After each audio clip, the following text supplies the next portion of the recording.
Okay, so you're working with independent artists. You're doing these projects. You're working with major artists, but you're still DIY. You're not associated with a major label. You know, I make videos for the aspiring artists a lot. So so do you. And a lot of feedback I get is from people saying, there's no money in the game anymore. Unless you produce for Drake, unless you produce for these, worldwide pop sensations, You're not making any money. But when I look at your videos, you seem energized, you seem motivated. You don't look like you want to jump out of a window and end it all. How is it possible that you're DIY and you're doing what you love and supporting yourself? I'll tell you this, and I know there's probably a lot of younger producers that are listening, and here's the issue I have, and this is a real stat, and this is not even like to boast or anything like that, but 10 years of pursuing placements, and I'm talking about all the names that you see on my credits, 10 years of pursuing those placements, I made more money leasing my beats. Now, mind you, this is actively getting placements, this is actively pushing for them, and this is actively trying to move up. Here's the problem. Within that placement game initially, what shot me in the foot was that I had a lot of samples.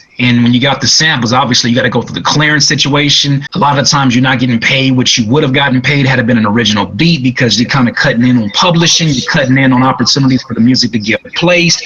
A lot of things you're kind of working against you, and that's where I was at with it. The reason why I'm not jumping out a window is because I went from that 10 years is a crazy journey, and I just wrote a book called The Prosperous Hip Hop Producer that's getting edited and whatnot. I hope they don't butcher me for that, but it's getting edited now, and it reminded me of the journey that's been to go from staying on a buddy's couch and trying to figure out how we gonna get our next meal from, here's a Del Taco that used to be around our house, trying to figure out how to get our next meal. I'm literally making beats in the living room, sleeping in the living room. I had a little cubby hole where I was making stuff, to go from there to now. This house ain't a mansion, but I'm living comfortably and I'm taking care of a family of 3. I'm grateful I know where I've been, and I know how bad things can get. I've had some very low moments. I'm full of so much energy because now not only is my life in a great place financially, I'm helping people. I'm seeing it every single day. There's no way in hell I could have a bad day, and every day I'm seeing somebody leave a comment like, yo, thank you for doing this video on how to count 16 bars.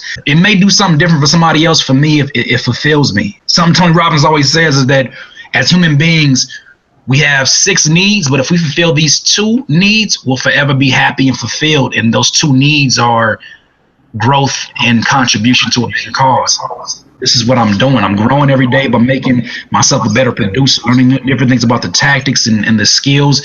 And then 2, I'm contributing to something that's bigger than me by giving this information to people that I've never met in my life. So you made a video instructing people on how to count bars? Yeah, I have a how to count. You know what's crazy? And I know you've probably been in situations where you've been in a studio and you ask yourself, does this rapper know how to count 16 bars? Because the answer is usually no. Or they're trying to play it off. They're trying to be real cool about it, like, nah, just tell me where it stops or something. I'll put a little sound effect. And it's crazy because there's rappers that I looked up to, and I'll be in the studio with them, and I'm like, this fool can't count 16 bars. And it like dawned on me, and in the middle of me trying to, kind of do the engineer and producer thing, I'm like, this fool cannot count 16 bars, but can rap circles around a beat. That's what got me to say, okay, what was my biggest obstacle as a songwriter and lyricist in the beginning? It was lack of information. Now, I mean, producers and songwriters are so lucky now because you can, a Google search now is not what a Google search was 12 years ago. And a lot of stuff I was getting were like, remember I bought a book. Like, mind you, people who don't understand me, I'm the type of guy to get stuff like this. Hold on. And this might be even embarrassing. Let me get this. This is Curtis King. Curtis King does stuff like this. He buys a book like How to Rap. I don't need this to learn how to rap, but I love to see in text form, different tactics and somebody actually break them down in a scientific way. That's just how I am. So when it came to getting this information, I had to learn, piece by piece how to make this work. But thankfully, that has led me to now what I'm doing and making that 16 bar verse video. That's like one of my most popular videos now. It's eye-opening to see how many people need that information. So I want to keep on providing it. Yeah, well, God bless you for that video. So to go back to something that you said a minute ago about making the majority of your income off of the beat leasing revenue stream. Right. Someone asked me this question recently about that world. It was, I think it was Producer Grind. They asked me if selling beats, because I just recently started selling beats online with BeatStars, and so that's a totally different world now. I was I was really identifying with your story of chasing placements for 10 years. You know, I was doing the label runs and this and that, and it was crazy. Way more income now than I was when I was, and not to say that there's not money in the placement world, but sure, there are a million different ways to support yourself in the music industry. You just kind of have to figure it out. But the question that I was asked was, does selling beats online impede your ability to work with high profile artists? You know what's funny is that when I stopped pursuing placements, I was in a place where I was like almost angry at the industry, because it was like, here I am, I invested all this time, I had placements, but they weren't necessarily garnering the other placements that I thought I was going to get because of those. They weren't having that ripple effect that I wanted. And the ironic thing is this: I lease my beats, all of a sudden I start getting phone calls, because when people see you, that you're moving, when they see that you have some motion, it don't matter where that motion is going. All my industry contacts started hitting me up like, yo, do you have any production? What's going on? I see you building up your website, and let me know what you got. I started leasing my beats. I started getting more placements.